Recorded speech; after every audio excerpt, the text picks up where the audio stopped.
O desafio de Paulo aos crentes em Efésios capítulo 4 é: rogo-vos que andeis de modo digno da vocação a que fostes chamados. Ou seja, que eles vivessem, se comportassem de acordo com o propósito para o qual foram chamados. Mas para que eles foram chamados? Paulo utiliza aqui uma metáfora, a mais abrangente do Novo Testamento para a igreja, quando compara a igreja ao corpo espiritual de Cristo Jesus. Os membros são chamados para serem membros do corpo espiritual de Cristo. Ele é o cabeça da igreja. Ele a estabeleceu, dirige, cuida dela, é a fonte de sua graça e a lidera com o poder do alto dos céus. Cada crente é um membro do corpo espiritual de Cristo, com funções, com dons a desempenhar, visando a saúde, o crescimento e o bem-estar do corpo espiritual de Cristo Jesus, a sua igreja. Paulo faz um comovente apelo chamado à unidade desse corpo espiritual. Ele diz que essa unidade necessita ser nutrida, ser cultivada, construída, desenvolvida através do exercício de várias virtudes que promovem a comunhão e a unidade na fé. Entre elas, Paulo destaca a humildade, ou seja, a virtude de apreciar, de servir aos outros. A mansidão, que é a cortesia, a consideração, a gentileza. E ele menciona ainda a longanimidade, a capacidade de suportar dificuldades nos relacionamentos. O apelo de Paulo era bem objetivo. No verso 3 ele diz, de Efésios 4, esforçando-vos diligentemente por preservar a unidade do Espírito no vínculo da paz. Ele apresenta um motivo básico para a unidade da igreja no verso 4, quando ele diz, há somente um corpo e um Espírito, como também fostes chamados numa só esperança da vossa vocação.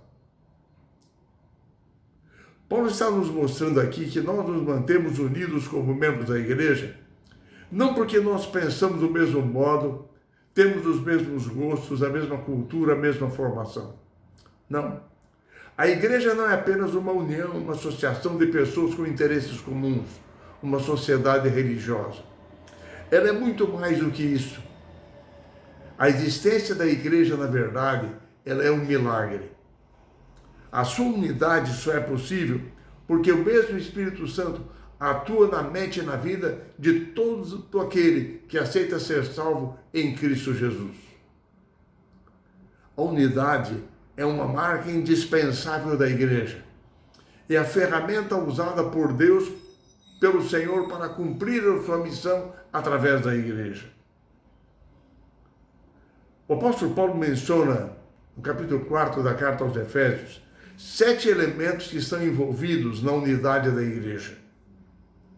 Nos versos 5 e 6 ele diz que há um só Senhor, uma só fé, um só batismo, um só Deus e Pai de todos, o qual é sobre todos, age por meio de todos e está em todos.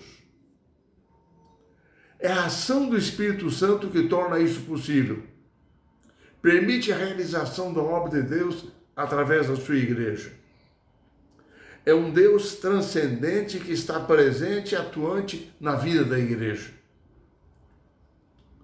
No Novo Testamento, no capítulo 27 de Mateus, versos 51 a 53, nós lemos o seguinte: Jesus, clamando com grande voz, entregou o Espírito. E eis que o véu do santuário se rasgou em 2 partes, de alto a baixo. Tremeu a terra, fenderam-se as hostes. Abriram-se os sepulcros, e muitos corpos de santos que dormiam ressuscitaram. E saindo dos sepulcros depois da ressurreição de Jesus, entraram na cidade santa e apareceram a muitos.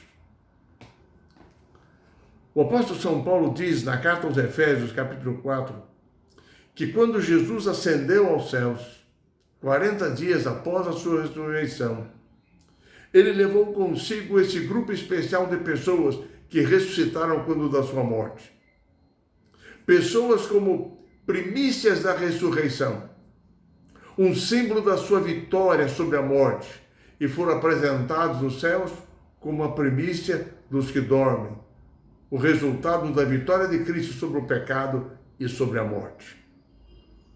Quando Cristo foi entronizado no céu, ele concedeu dons aos homens, diz Paulo, enviando o Espírito Santo que ele prometera. Esses dons espirituais tinham vários objetivos, e Paulo menciona pelo menos 6 deles. O primeiro, o aperfeiçoamento dos santos. Segundo, o desempenho do serviço de Deus. Terceiro, a edificação do corpo de Cristo. Quarto, para que todos eles chegassem à unidade da fé.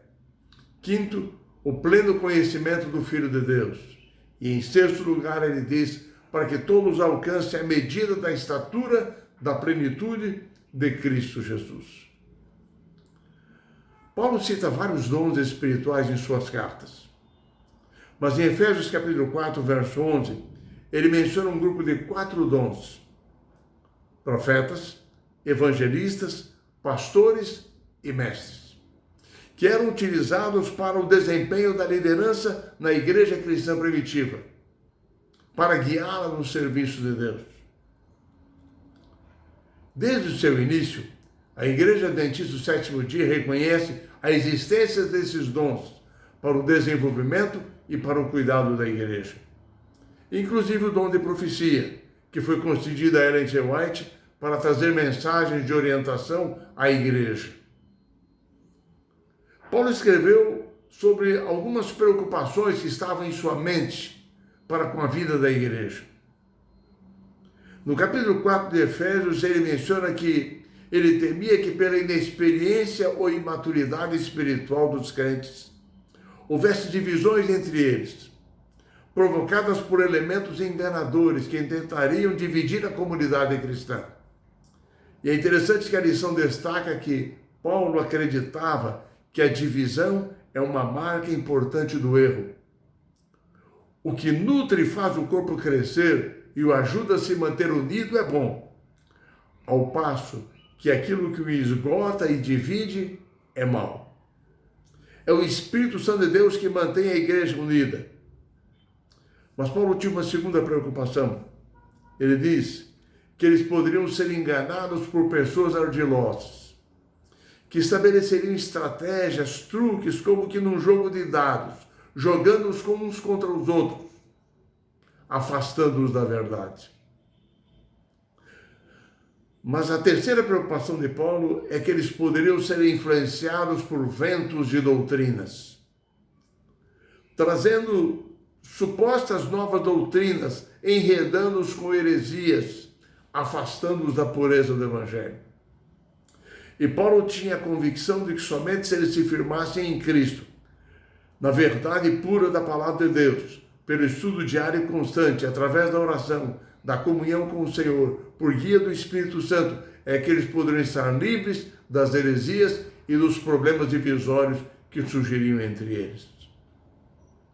Enfim, quando nós lemos Efésios, capítulo 4, versos 15 a 16, Paulo diz o seguinte: mas seguindo em amor, cresçamos em tudo naquele que é o cabeça, Cristo, de quem todo o corpo bem ajustado e consolidado pelo auxílio de toda a junta, segundo a justa cooperação de cada parte, efetua o seu próprio aumento para a edificação de si mesmo em amor. O crescimento do corpo de uma criança, diz Paulo, necessita ser harmônico e proporcional, para que todas as partes cresçam simultaneamente, para que todo o corpo funcione bem, saudável, ativo. Assim ele necessita da justa cooperação, do ajuste de todas as suas partes. Segundo Paulo, cada membro desempenha um papel na igreja. Todos fazem falta no processo da vida da igreja, do corpo de Cristo. A saúde e o bem-estar desse corpo depende do bom funcionamento de cada parte. Assim, diz Paulo, o mesmo ocorre com a igreja, o corpo espiritual de Cristo, que sob a sua liderança, a liderança do cabeça que é Cristo, ligada à cabeça que é Cristo, todo o corpo, por obra miraculosa do Espírito Santo, pode crescer junto, harmônica e proporcionalmente em Cristo Jesus.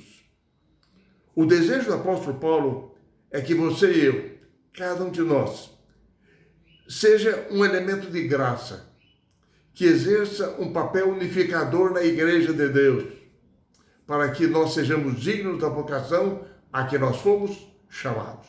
Que o Senhor nos guie, através do seu Santo Espírito, nos inspire, nos fortaleça, para que desenvolvamos cada um de nós o papel que Ele nos tem confiado.